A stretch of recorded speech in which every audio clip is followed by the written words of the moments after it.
Hello students, जैसा कि आप जानते हैं कि लेक्चर नंबर 3 मूल कंसेप्ट का आज पढ़ने वाले हैं। और अभी तक लेक्चर 1 में और लेक्चर 2 में हमने रिलेटिव एटॉमिक मास के बारे में पढ़ा था, जो कि आपका टोटल न्यूक्लियॉन्स निकालने से मिलता है हमें। उसके बाद हमने एक AMU की बात करी थी, जो कि 1.67 इंटू 10 की पावर -24 ग्राम के इक्वल होती है एक AMU। उसके बाद हमने एटॉमिक मास देखा था, जो कि मास ऑफ एक एटम के बारे में बताता है। उसके बाद हमने मॉलिक्यूलर मास देखा था, जो कि मास ऑफ एक मॉलिक्यूल के बारे में बताता है। इतनी चीज़ें हमने लेक्चर 1 और लेक्चर 2 में अभी तक पढ़ ली है। आज जो पढ़ेंगे हम क्या पढ़ने वाले हैं, मोल के बारे में पढ़ने हैं। तो मेरा नाम है शशांक और आप देख रहे हैं कैम फॉर ऑल चैनल पे हमारा मोल कंसेप्ट का लेक्चर नंबर 3। और आज जो पढ़ने वाले हैं मोल, इसलिए हेडिंग डालेंगे मोल। तो मैं एक बार चेक कर लेता हूँ वीडियो ठीक से चल रही है कि नहीं, फिर स्टार्ट करते हैं। बिल्कुल ठीक से चल रही है तो मोल डालेंगे। मोल मोल मोल क्या आपको विजिबल है? चलिए, मोल के बारे में मैं क्या ही कहूँ। मोल के बारे में सर कुछ तो कह दो। चलो, मोल को इस तरीके से समझते हैं। पहले इसको लिख लो। एक तो SI यूनिट है, ये SI यूनिट है। एक केमिकल काउंटिंग यूनिट है, इसको समझते हैं केमिकल काउंटिंग यूनिट। देखो, आपने सुना होगा एक डजन के बारे में, जो कि 12 यूनिट्स को बताता है। अब एक डजन पेन हो, एक डजन पेंसिल हो, एक डजन कॉपीज हो, एक डजन चेयर हो, एक डजन बनाना हो, एक डजन एप्पल हो, कुछ भी हो, वो 12 को रिप्रेजेंट करेगा बस। उसी तरीके से जो मोल है, एक मोल, वो भी किसी ना किसी नंबर को रिप्रेजेंट करता है। जैसे एक डजन 12 को रिप्रेजेंट करता है, उसी तरह एक मोल जो है आपको किसको रिप्रेजेंट करेगा? 6.023 इंटू 10 की पावर 23 एटम या फिर मॉलिक्यूल या फिर आयन, कुछ भी हो सकता है, इसको रिप्रेजेंट करता है एक मोल। ठीक है। और ये जो होता है आपका, ये Na के बराबर होता है, Na के बराबर होता है। ठीक है, इस तरीके से आप मोल को समझ सकते हैं। अच्छा, इतनी चीज़ तो ठीक है सर। तो क्या सर एक मोल जो है, क्या वो मास को रिप्रेजेंट करेगा या नंबर को रिप्रेजेंट करेगा? तो सर दिख रहा है, एक मोल जो होगा नंबर ही है, 6.022 इंटू 10 की पावर 23, ये नंबर को रिप्रेजेंट करता है। लेकिन हाँ, एक मोल का कुछ ना कुछ मास जरूर होगा। ऐसे समझो जैसे एक डजन है, एक डजन में नंबर को रिप्रेजेंट कर रहा है 12। ठीक है, या एक डजन पेन ले लो तो पेन 12 पेन हो गया। एक डजन 12 पेन को रिप्रेजेंट कर रहा है, लेकिन 12 पेन का मास जरूर होगा। 12 पेन का मास जरूर होगा। 12 क्या है? एक डजन है, मतलब एक डजन का मास जरूर होगा। मास को रिप्रेजेंट डायरेक्ट रिलेशन नहीं है। ठीक है, हाँ पहुंच जाते हैं मास तक। ऐसा नहीं है कि मोल से मास नहीं बना सकते, बिल्कुल बना सकते हैं, बनाएंगे भी हम। ठीक है, मास दिया होगा, मोल निकालना है, मास बनाना है, ऐसे बहुत सारे क्वेश्चंस करेंगे। ठीक है, या फिर एक दूसरा एग्जांपल देखो, जैसे कि मान लो 1 मोल Ag, 1 मोल गोल्ड। तो ऑब्वियस सी बात है, 1 मोल Ag और 1 मोल गोल्ड, मतलब किसकी बात कर रहा है? 6.023 इंटू 10 की पावर 23 Ag, इसी को तो रिप्रेजेंट करेगा। 6.023 इंटू 10 की पावर 23 Au होगा ये। अब मैं आपसे पूछता हूँ कि क्या इन दोनों का मास सेम होगा या डिफरेंट होगा? क्या इन दोनों का मास सेम होगा या डिफरेंट होगा? बिल्कुल डिफरेंट होगा। क्यों डिफरेंट होगा? क्योंकि छोटी टर्म से समझते हैं, डजन से। अगर एक डजन मान लो 12 पेन या फिर एक डजन में 12 पेन, एक डजन पेन या 12 पेन, या फिर एक डजन कॉपीज, मतलब 12 कॉपीज। ऑब्वियस सी बात है, क्या इनका मास सेम होगा? क्या बिल्कुल भी नहीं होगा।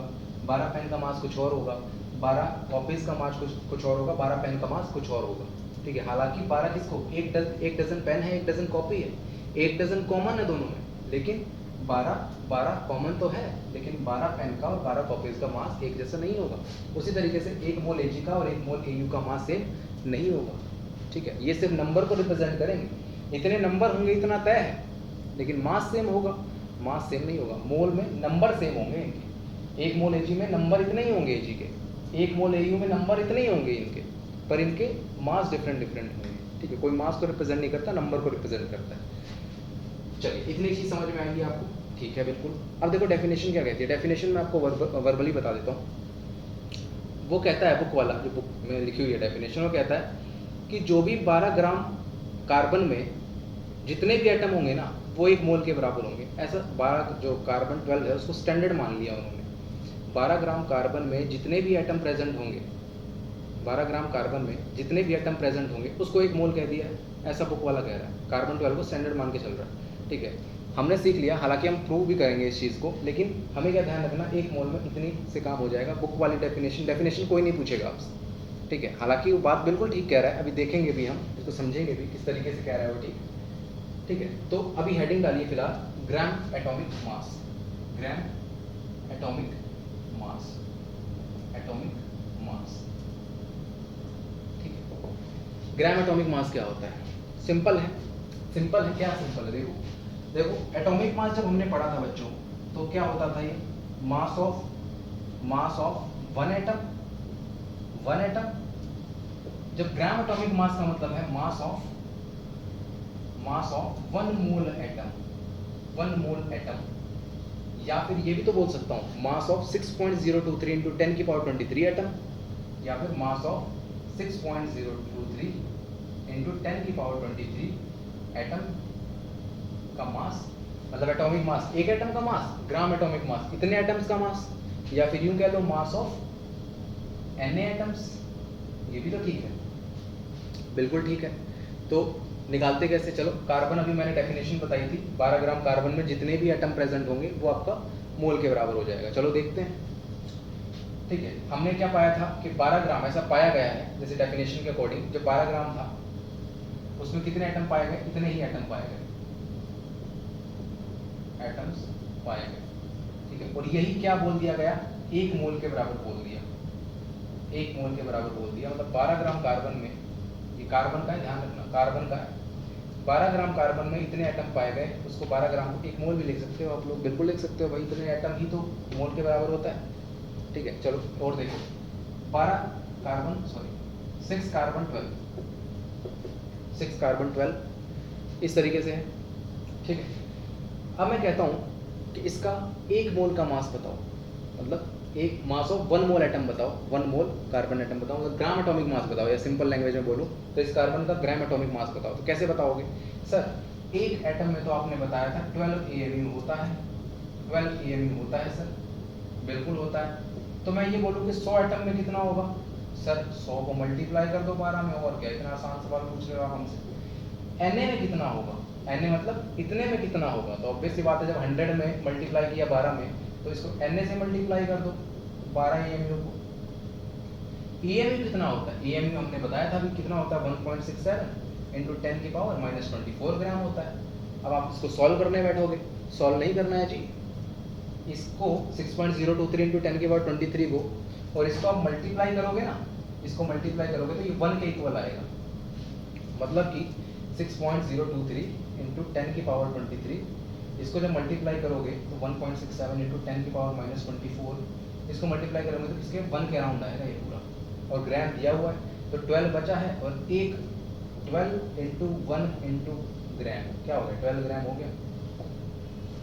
बोलो 6.023 में देखो, एक एटम में 12, Na में कितना आएगा? 12 इंटू इतना, और AMU को सॉल्व करके हम क्या मिल गया? 12 ग्राम मिल गया हमको, ठीक है। सिमिलरली ऑक्सीजन का निकाल दोगे ग्राम एटॉमिक मास, किसी का भी निकाल सकते हो आप, किसी का भी निकाल सकते हो आप। जैसे कि मान लो ऑक्सीजन का जानना है ग्राम एटॉमिक मास, क्या करोगे सर? एक एटम ने आपने बताया था 16 AMU होता है सर, इसके 16 AMU होता है, तो सर Na में कितना होगा? ऑब्वियस सी बात है 16 इंटू AMU इंटू Na, और ये हमने बता ही दिया अभी सॉल्व करके, क्या होता है? 1 ग्राम पे इक्वल होता है, तो कितना आ गया? 16 ग्राम आ गया।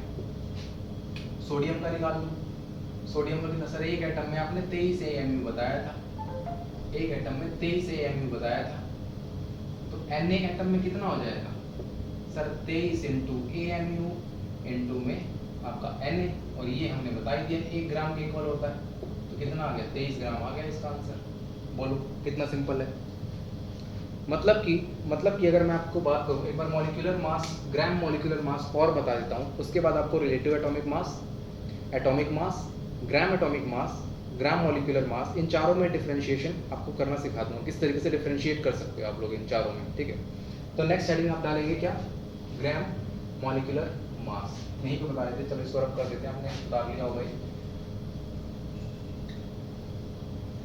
ग्राम मॉलिक्यूलर मास, देखो मॉलिक्यूलर मास का मतलब था एक मॉलिक्यूल का मास, ग्राम मॉलिक्यूलर मास। मॉलिक्यूलर मास का मतलब था एक मॉलिक्यूल का मास, इसका मतलब होगा मास ऑफ एक मोल, मास ऑफ एक mole, mass of one mole atom. मतलब कि ऐसे भी लिख सकता हूँ 6.023 इंटू 10 की पावर 23 एटम का मास, ऐसे लिख सकता हूँ। या फिर Na एटम का मास क्या होगा, ग्राम मॉलिक्यूलर मास होगा। ठीक है, सिंपल है सर। कैसे निकालोगे, N2 का निकाल लो पहले। N2 का कैसे निकालोगे सर, आपने एक एटम का ना, सॉरी एक मॉलिक्यूल का इसके बताया था कि इसमें 28 AMU होते हैं सर, 28 AMU होते हैं। तो इसकी Na मॉलिक्यूल में कितने होंगे, ऑब्वियस सी बात है 28 AMU, N2 में Na, और AMU Na अभी हमने सॉल्व किया था थोड़ी देर पहले, किसके बराबर आ रहा था, 1 ग्राम के इक्वल आ रहा था, तो ये 28 ग्राम आ जाएगा। सिंपल है। कार्बन डाइऑक्साइड सर, इसके एक एटम में आपने बताया था, सॉरी एक मॉलिक्यूल में आपको ने बताया था, क्या बताया था, 44 ग्राम, 44 AMU होता है सर। तो सिंपल है, Na में कितना हो जाएगा, 44 इंटू AMU इंटू Na और ये हमने सॉल्व कर लिया, 1 ग्राम के इक्वल है, कितना आ गया, 44 ग्राम आ गया। मतलब कि अगर मैं चारों में डिफरेंशिएट करूँ ना, चारों में डिफरेंशिएट करूँ तो क्या आता है वो देखना, क्या आता है वो देखना। मैं सबको अब रफ कर रहा हूँ, इसको आप उतार लीजिए, इसको 1 2 3 स्क्रीनशॉट ले लीजिए फटाफट से। चलिए अब देखिए, अब एक टेबल बना देता हूँ मैं आपको, और फिर आपको मैं बता देता हूँ कि एक्चुअल में है क्या। इधर मैं एटम या फिर मॉलिक्यूल जो भी दिया होगा, यहाँ पर रिलेटिव एटॉमिक मास, यहाँ पर मैं आपको लेता हूँ एटॉमिक मास या फिर मॉलिक्यूलर मास। मॉलिक्यूलर मास मतलब एटम की बात करेंगे तो एटॉमिक मास बताएंगे, मॉलिक्यूल की बात करेंगे तो मॉलिक्यूलर मास, और ग्राम एटॉमिक मास या फिर ग्राम मॉलिक्यूलर मास। एटम की बात करेंगे तो ग्राम एटॉमिक मास, मॉलिक्यूल की बात करेंगे तो ग्राम मॉलिक्यूलर मास। इस तरीके से हम निकाल लेंगे। देखो आप ध्यान से देखना, ध्यान से देखना, यहां पर अगर मान लो एटम लूँ कार्बन, यहां पर मैं एटम लूँ कार्बन, तो इसका आ रहा था 12, इसका 12 AMU आ रहा था, और इसका 12 ग्राम आ रहा था, 12 ग्राम आ रहा था। ऑक्सीजन की बात करूँ तो इसका 16 AMU, 16 AMU और इसका 16 ग्राम। ठीक है, उसके बाद मान लो N2 की बात करता हूँ तो इसका 28 आ रहा था, 28 AMU आ रहा था और 28 ग्राम आ रहा था, 28 ग्राम आ रहा था। ठीक है, उसके बाद अगर मैं बात करूँ किसकी, कार्बन डाइऑक्साइड की, तो इसका आ रहा था 44 AMU, 44 ग्राम। मतलब कि यहाँ पर आप रिलेटिव एटॉमिक मास की बात करो, एटॉमिक मास की बात करो, मॉलिक्यूलर मास की बात करो, या फिर ग्राम एटॉमिक मास की बात करो, ग्राम मॉलिक्यूलर मास की बात करो, अगर जो वैल्यू है देखो, वैल्यू जो क्वांटिटी है ना, नंबर सेम है सभी में, 12 है तो सभी में 12 है, 16 है तो सभी में 16 है। बस डिफरेंस कहाँ आ रहा है, डिफरेंस आ रहा है इसमें यूनिटलेस है, मैंने बताया भी था, RM रिलेटिव एटॉमिक मास यूनिटलेस होता है, क्योंकि किसी भी रिलेट करते हैं तो आपका कोई यूनिट नहीं आती उसकी। AMU मतलब एटॉमिक मास, ग्राम का मतलब ग्राम एटॉमिक मास, नाम से ही पता चल रहा है ग्राम, तो ग्राम लग गया इसलिए। तो ग्राम में कोई चीज़ होगी तो उसको ग्राम एटॉमिक मास या फिर ग्राम मॉलिक्यूलर मास बोलोगे, AMU में होगी तो उसको एटॉमिक मास या फिर मॉलिक्यूलर मास बोलोगे, यूनिटलेस होगी तो उसको रिलेटिव एटॉमिक मास कह दोगे, सिंपल तरीके से। ठीक है, इतनी चीज़ आपको समझ में आ गई होगी। अब मैं एक चीज़ और कहना चाहता हूँ, वो ये कि जब भी हम मोल की बात कर रहे हैं ना, मोल की मतलब एक मोल एटम या फिर एक मोल मॉलिक्यूल, जब भी मोल की बात आती है, मोल की चर्चाएं होती है, तो क्या होता है कि ग्राम में हमको आंसर मिलता है, ग्राम में मास मिलता है हमें।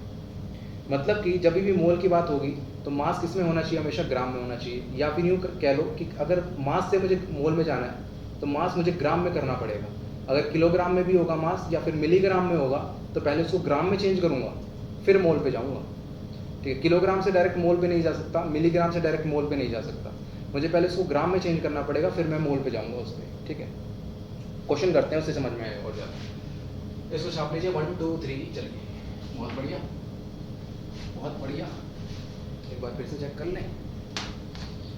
चलिए ठीक है, बढ़िया है, अभी तक तो ठीक चल रहा है, चल रहा है। चलिए देखिए क्वेश्चन, देखिए क्वेश्चन क्या कहता है। क्वेश्चन कहता है find number of moles of carbon, ठीक है, दिया हुआ है क्या 6 gram of carbon, 6 gram of carbon, और बी में दिया हुआ है 6 milligram of carbon, 6 milligram of carbon. Simple सा है। देखो मैंने क्या पढ़ा था, एक मोल एटम ऑफ कार्बन कितना होता है 12 ग्राम। अभी देख के आ रहे हैं हम लोग, तो क्या होगा 12 ग्राम में 1 मोल होता है, तो 6 ग्राम में कितना होगा 1/12 इंटू 6 क्या आ जाएगा 1/2 मोल आ जाएगा। बोलो इस तरीके से आ जाएगा। ग्राम में था और ग्राम में हमने निकाल लिया। अब इसको मैं क्यों ना फॉर्मूला बना लूं। देखो फॉर्मूला कैसे बनेगा, जो ऊपर है जो 6 है, ये 6 गिवन मास था, तो गिवन मास ऊपर लिख दो, गिवन मास, और नीचे क्या है 12 मतलब इसका ग्राम एटॉमिक मास बोला है, मतलब कि यहाँ पर क्या लिख दो ग्राम एटॉमिक मास लिख दो, ग्राम एटॉमिक मास, एटॉमिक मास। अगर यहाँ पे मॉलिक्यूल होता ना तो ग्राम मॉलिक्यूलर मास बन जाता, गिवन मास सेम रहता, ग्राम एटॉमिक मास या फिर ग्राम मॉलिक्यूलर मास अगर मॉलिक्यूल होता तो। ये फॉर्मूला होता है आपका इस तरीके से, ठीक है। अब सेकंड वाले क्वेश्चन को इस फॉर्मूले से ही सॉल्व कर लें। देखो 6 मिलीग्राम मोल बता रहे हैं, मोल मतलब जो 6 है वो क्या है गिवन मास है 6 मिलीग्राम, मतलब पहले इसको ग्राम में चेंज करूंगा मैं, उसके बाद क्या आएगा ग्राम एटॉमिक मास ऑफ कार्बन कितना आएगा 12 ग्राम आएगा, तो कट जाएगा, मतलब कि 1/2 इंटू 10⁻³ मोल आ जाएगा। ये आ जाएगा आंसर। सिंपल है, ठीक है। अब मैं एक चीज़ और, नंबर ऑफ एटम निकालने होंगे तो क्या करूँगा, तो सिंपल सी चीज़ है, सिंपल सी चीज़ है। देखो एक मोल में कितने होते हैं 6.023 इंटू 10⁻23 एटम होते हैं, 23 एटम्स होते हैं, ठीक है। तो यहाँ पर इसकी अगर मैं बात करूँ तो 1/2 मोल में कितने होंगे, 1/2 मोल में कितने होंगे, सिंपल है सर 6.023 इंटू 10⁻23 लो, ठीक है, और उसमें एक मोल से डिवाइड करो ये वाला और 1/2 मल्टीप्लाई कर दो सर, ये आ जाएगा। या फिर यूँ कह लो Na/2 हो जाएगा, Na/2 आपका हो जाएगा क्या एटम्स। इसका निकाल लोगे तो 1/2 इंटू 10⁻³ Na एटम्स हो जाएगा। मतलब कि अगर मैं आपको एक कंक्लूजन बता दूं कि नंबर ऑफ की जब भी बात करेंगे, नंबर ऑफ एटम हो, मॉलिक्यूल हो या फिर आयन हो, इसको एटम कर लेना, मॉलिक्यूल कर लेना स्लैश मार के, या फिर मॉलिक्यूल स्लैश मार के, या फिर आयन कर लेना, कुछ भी हो और आपके पास मोल दिया हो किसका, किसी का भी, एटम हो सकता है यहाँ पे, मॉलिक्यूल हो सकता है यहाँ पे, या फिर आयन हो सकता है यहाँ पे, आयन हो सकता है, ठीक है। ये मॉलिक्यूल है, मॉलिक्यूल है और ये आयन हो सकता है, ठीक है। जब इसकी बात होगी तो हमेशा क्या करना है आपको, हमेशा आपको मल्टीप्लाई करना है इसमें से किसको, Na से मल्टीप्लाई कर देना है। जब भी नंबर ऑफ एटम बोले, मॉलिक्यूल बोले, आयन बोले और आपको मोल गिवन है किसका, उसी का जिसका एटम दिया होगा उसी का मोल दिया होगा, या फिर मॉलिक्यूल दिया होगा तो उसी का मोल दिया होगा, उसमें बस Na से मल्टीप्लाई कर देना, आपका नंबर ऑफ एटम या फिर मॉलिक्यूल या फिर आयन आसानी से आ जाएगा।